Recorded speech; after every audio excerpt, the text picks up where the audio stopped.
दो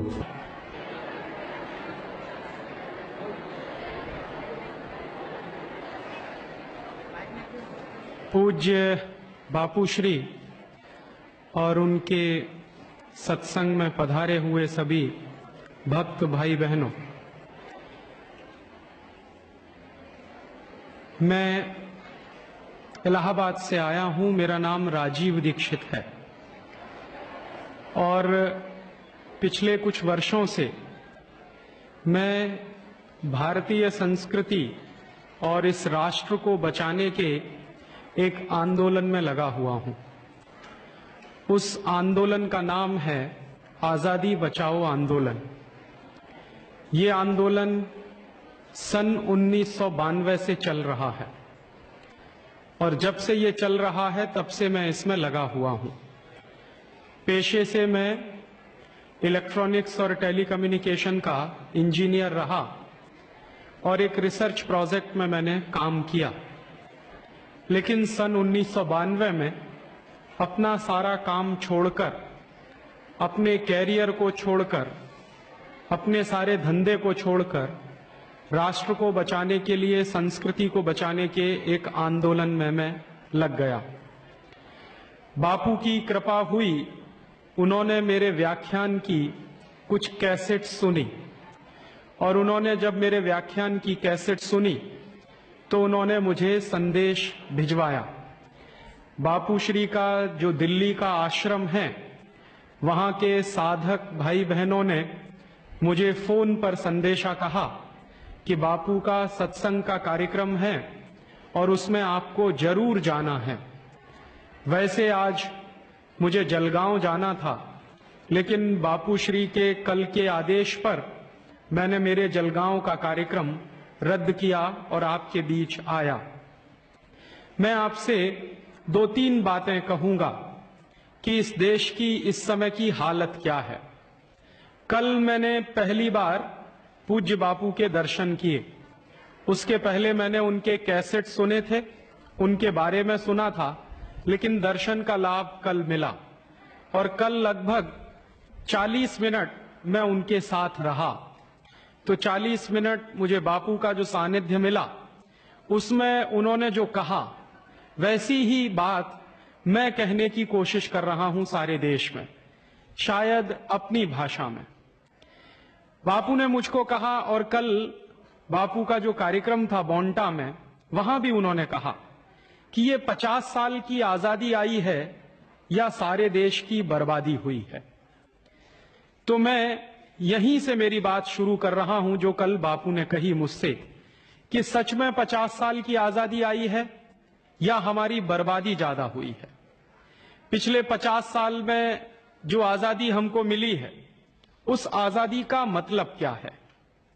एक तरफ तो सरकार कहती है और देश के सारे माहौल में यह बताने की कोशिश की जा रही है कि भारत की आजादी के 50 साल पूरे हो गए, और दूसरी तरफ सारा देश जिस तरह से चल रहा है, जो हालात हैं पूरे देश के, वो ये बताते हैं कि ये जो 50 साल की आजादी है, ये तो भारत के पिछले 500 साल की गुलामी से भी ज्यादा बुरी है। और मैं भी यही बात कह रहा हूं जो बापू कह रहे हैं कि आजादी के 50 साल पूरे हुए हैं या गुलामी के 500 साल पूरे हुए हैं। और जब मैं ये कहता हूं कि गुलामी के 500 साल पूरे हुए हैं, तो कुछ लोग मुझसे कहते हैं कि राजीव भाई आप ऐसा क्यों बोलते हैं? तो उसके पीछे कुछ गंभीर कारण हैं और उसके पीछे कुछ ठोस सच्चाइयां हैं। ये 500 साल की गुलामी की बात क्या है? आज से लगभग 500 साल पहले एक परदेशी आया था हमारे देश में, उसका नाम था वास्को डिगामा। 20 मई 1498 को वास्को डिगामा भारत में आया, और वास्को डिगामा जो भारत में आया, वहां से भारत के गुलामी की एक नींव पड़ी। पुर्तगालियों ने हमारे देश को गुलाम बनाया। वास्को डिगामा पुर्तगाल से आया था, और इस देश में इतिहास में जो गलत काफी हम पढ़ते हैं और पढ़ाते हैं, तो हमको इतिहास में यह पढ़ाया जाता है कि वास्को डिगामा भारत की खोज करने के लिए आया था। यह बात सच नहीं है। वास्तविकता यह है कि वास्को डिगामा इस देश को ईसाई बनाने के लिए आया था। और वास्को डी गामा को ईसाईयत का प्रचार करने के लिए हिंदुस्तान में भेजा गया था। और वो कौन सी ऐसी बात है जिससे यह पता चलता है? सन 1492 का एक दस्तावेज मेरे पास है, एक डॉक्यूमेंट मेरे पास है सन 1492 का। और वो जो सन 1492 का दस्तावेज है वो पुर्तगाल का एक डॉक्यूमेंट है, पोर्चुगीज भाषा में लिखा हुआ है। वो 1492 का जो दस्तावेज है वो कहता क्या है? 1492 के दस्तावेज में दो बातें हैं जो समझने की हैं। पहली बात यह है कि उस जमाने में जो ईसाईयत का धर्मगुरु होता था, जो पोप होता था, उसने एक आदेश जारी किया सारी दुनिया में। और वो आदेश क्या जारी किया? 1492 में ईसाईयत के धर्मगुरु पोप द्वारा जो आदेश जारी किया वो पोर्चुगीज भाषा में लिखा हुआ है। उस आदेश में उसने ये कहा कि 1492 के बाद सारी दुनिया को दो हिस्सों में बांट दिया जाए। दुनिया का एक हिस्सा होगा पूर्वी हिस्सा और दुनिया का दूसरा हिस्सा होगा पश्चिमी हिस्सा। तो दुनिया के पूर्वी हिस्से को ईसाई बनाने का काम और दुनिया के पूर्वी हिस्से को लूटने का काम पुर्तगाली लोग करेंगे और दुनिया के पश्चिमी हिस्से को ईसाई बनाने का काम और लूटने का काम स्पेन के लोग करेंगे। उस जमाने में यूरोप में दो ही देशों की बड़ी शक्ति होती थी, या तो स्पेन एक शक्तिशाली देश था या फिर पुर्तगाल एक दूसरा शक्तिशाली देश था। तो पोप ने यह जो आदेश जारी किया, उस आदेश के बाद पुर्तगाली लोग दुनिया के पूर्वी हिस्से को ईसाई बनाने के लिए और लूटने के लिए निकले। और उन्हीं लोगों ने वास्को डी गामा के माध्यम से हिंदुस्तान में ईसाईयत का प्रचार और हिंदुस्तान को लूटने का काम शुरू किया। तो उस आदेश के बाद, पोप के आदेश के बाद वास्को डी गामा भारत में आया हमको लूटने के लिए और ईसाई बनाने के लिए, और कोलंबस अमेरिका गया अमेरिका को ईसाई बनाने के लिए और लूटने के लिए। अमेरिका की जो मूल प्रजा थी, उस मूल प्रजा का नाम था रेड इंडियन।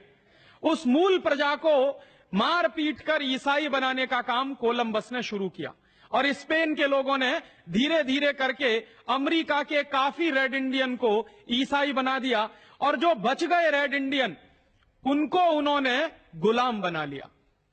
ऐसा ही काम वास्को डी गामा ने हमारे देश में शुरू करवाया।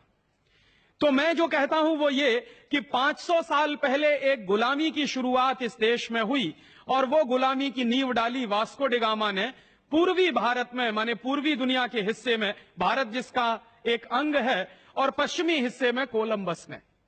और वो गुलामी चलती रही। पुर्तगालियों ने इस देश में गोवा नाम के राज्य पर करीब 450 साल तक शासन किया।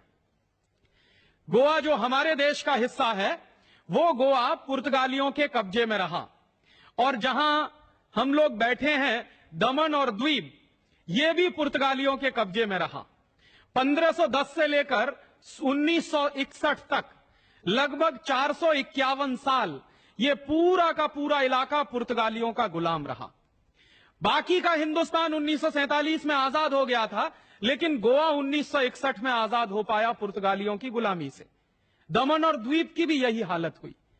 तो हमारे ऊपर एक गुलामी लदी वास्को डी गामा के आने से, और वो गुलामी लगभग 450 साल चली।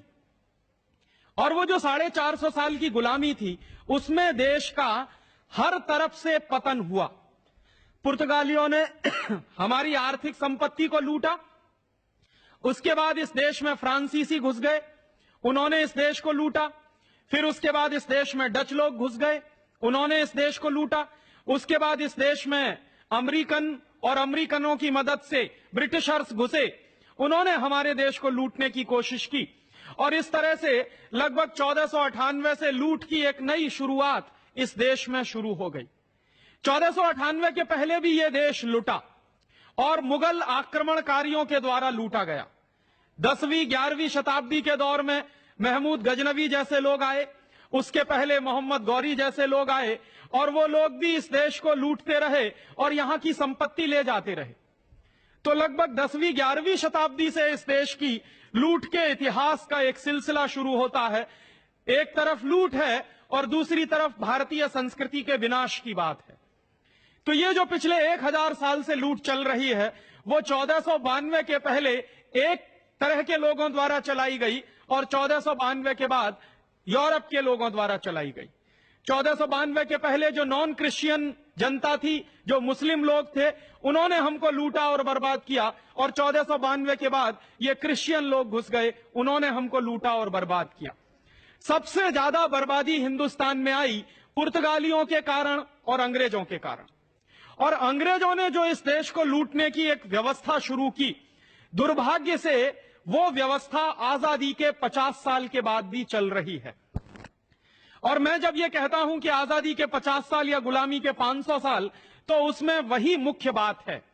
अंग्रेजों के पहले फ्रांसीसियों ने, फ्रांसीसियों के पहले डच ने, और डच लोगों के पहले पुर्तगालियों ने भारत में लूट की जो व्यवस्था कायम की थी, वही लूट की व्यवस्था आज भी चल रही है।